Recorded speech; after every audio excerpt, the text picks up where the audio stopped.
The morning sun spilled across the fields like liquid gold, casting its light over the earth as though blessing it with warmth and promise.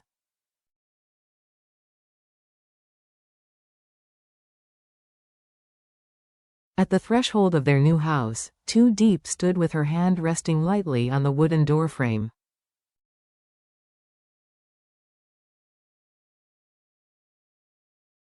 Behind her, the laughter of little Nhi rang like chimes, the child darting across the small garden as she chased a butterfly.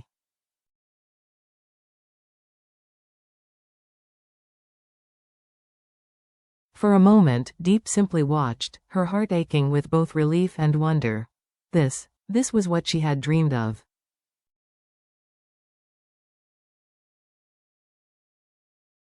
A place where Nhi could run freely. A space with walls that did not echo with memories of fear.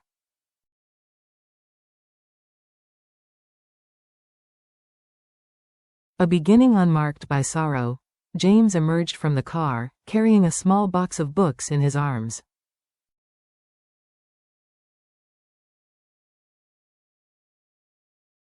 Sweat clung to his shirt, but his face glowed with a light Deep had not seen in years.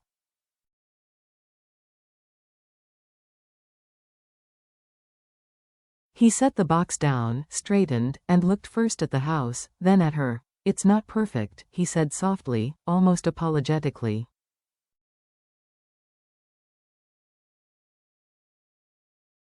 "But it's ours. And that makes it enough." Deep smiled faintly, though her chest tightened.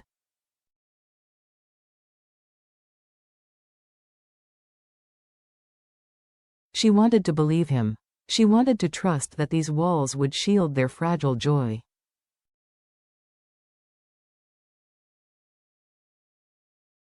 Yet deep inside she knew, houses do not erase memories.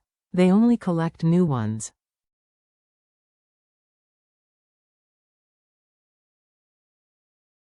And memories, whether tender or painful, always follow. Later, as they unpacked, Nhi skipped between them, her tiny arms full of toys and books.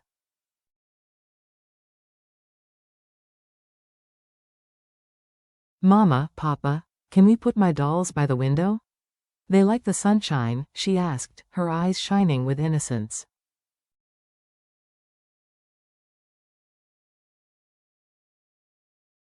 James bent and kissed her hair.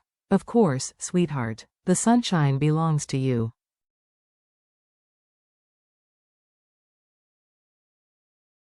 Deep lingered on the sight of them together. She longed to freeze this moment, to hold it forever.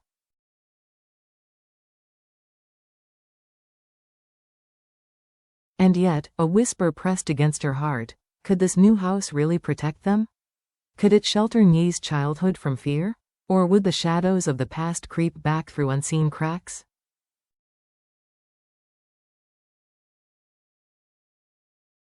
That evening, as the sky blazed with fire, Deep stood by the window with her palm pressed against the cool glass.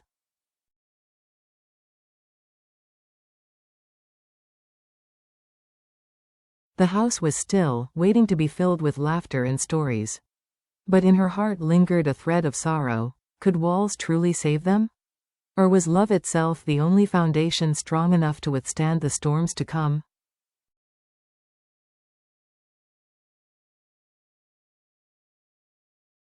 A week of fragile peace. The first week in the new house was marked by the rhythm of small beginnings, the clatter of dishes in the kitchen, Nyi's footsteps echoing down the hall, the scent of fresh paint mingling with the flowers Deep planted along the porch.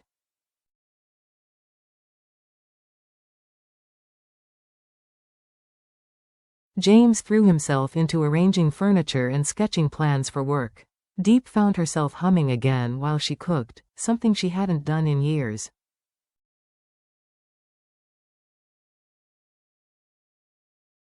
For a fleeting moment, life seemed to grant them rest. But peace often carries silence, fragile, delicate, always vulnerable to the faintest sound of disturbance.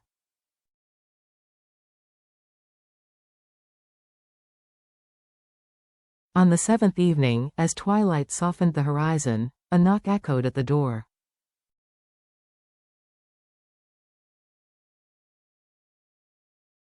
James froze mid-task, dust still on his hands from fixing a shelf. He exchanged a wary glance with Deep.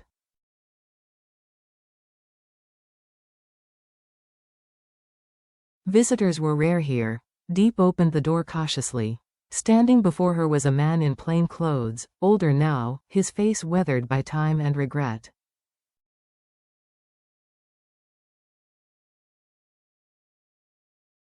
Her breath faltered. John. He looked nothing like the figure from their past. His eyes held no fire, only a quiet weariness.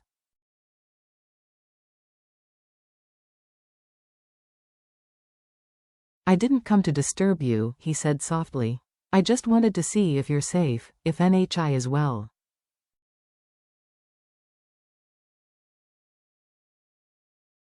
James stepped forward, his body taut, his tone sharp. "You shouldn't be here." John lowered his gaze.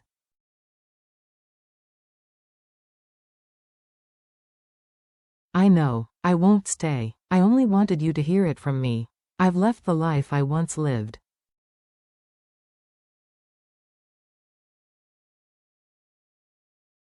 "My father's lies destroyed what little pride I had left. I carry only regret now."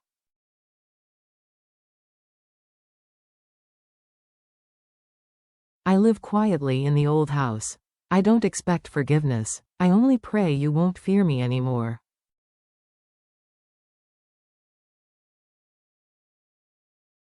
Deep's hand gripped the doorframe tightly. Part of her wanted to believe him, to trust that a broken man might rise into peace.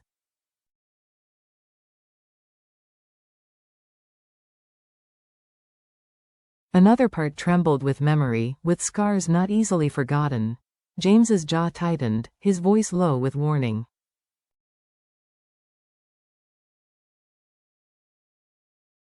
"If you come near this house again, if you bring even a shadow near Deep or NHI, you won't get another chance."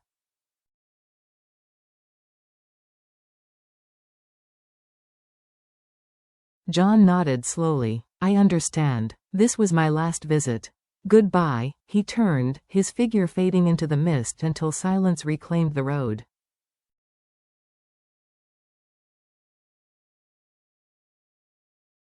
Behind the door, Deep's heart pounded.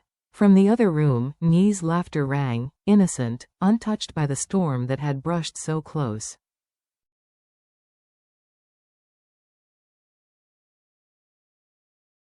She leaned into James and whispered, "Can we ever be free of him?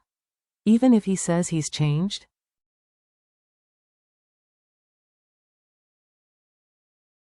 James pulled her close, his voice firm. "The past doesn't vanish, but we will protect NHI."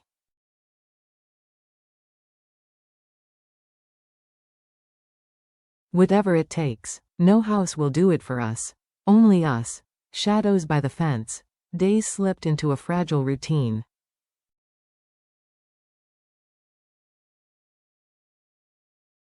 James returned late from work, shoulders heavy. Deep busied herself with chores, planting flowers as though she could sweep memory away with petals.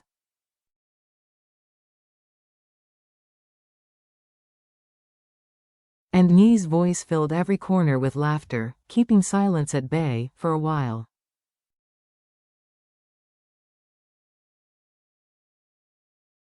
Then one afternoon, Deep was folding laundry when she heard Nye's cheerful call. "Mama, look. Someone's there."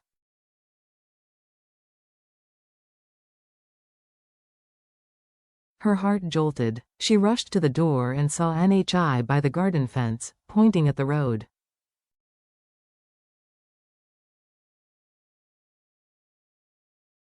A man walked slowly past, head bowed, a sack slung over his shoulder. John. He didn't look up.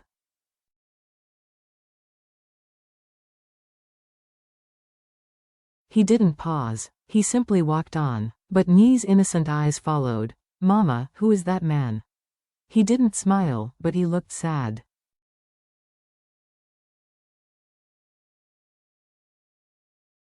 Deep knelt, gathering her child close. "Just a traveler, my love. Some people carry sadness in their hearts."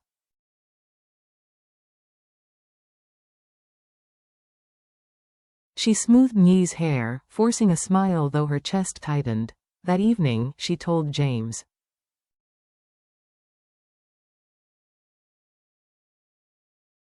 His jaw clenched with fury. I warned him. Even his shadow is too close. But later that night, as James lay awake, her daughter's words echoed in Deep's mind. He looked sad.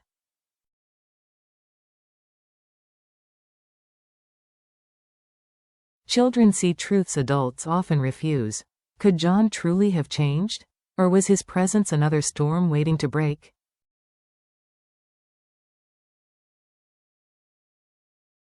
A collision at the gate. The next morning dawned bright, deceptively peaceful.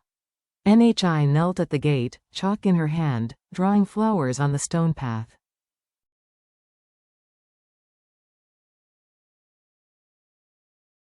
Deep called her inside for breakfast, then froze. John stood only a few paces away, looking down at the child's drawings.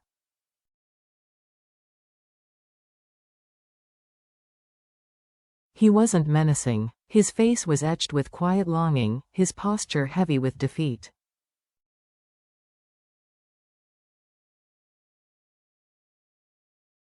Before Deep could react, James appeared, having returned earlier than expected.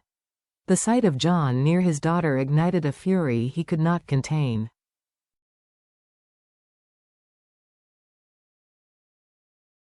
"Stay away," James roared, striding forward, eyes blazing. "I warned you. Come near my family again and I won't hold back."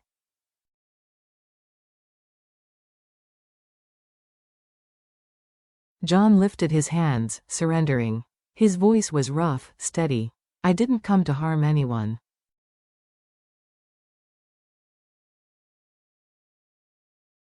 "I swear it. I saw the child. Happy. Safe. I envied what I could never give."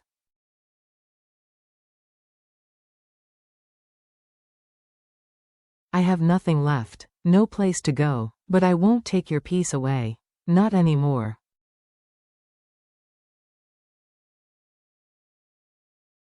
The air crackled with tension. Deep's hand gripped James's arm. "Listen," she whispered.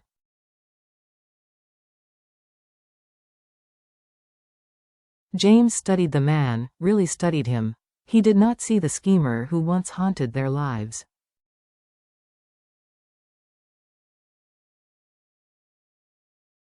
He saw someone hollowed by loss, carrying chains of regret. At last, his voice softened, though his words remained firm.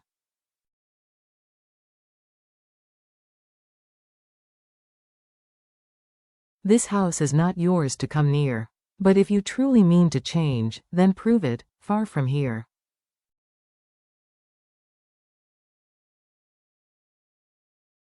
"Live quietly. Don't make me regret sparing you." John bowed his head. "You won't see me again."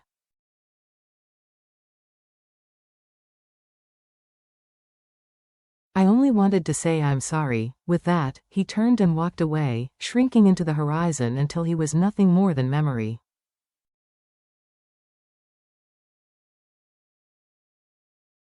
Deep exhaled, clutching James's hand as Nhi looked up with wide eyes. "Mama, who was he?"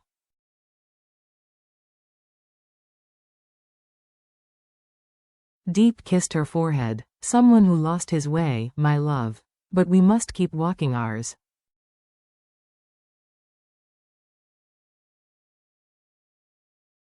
James wrapped them both in his arms. "This house isn't just walls. It's where we protect each other.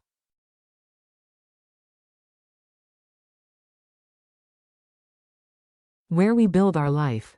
No past, no shadow, can take that from us, more than a house."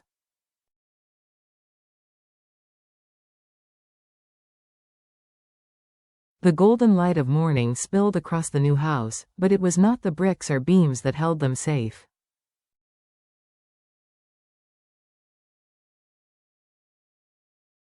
It was their courage to face the past. Their choice to forgive without forgetting.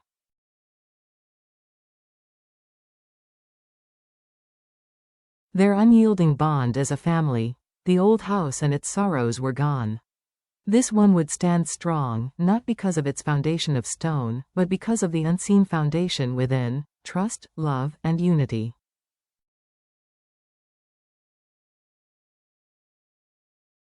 The story of James, Too Deep, and Little Nhi was never really about a house.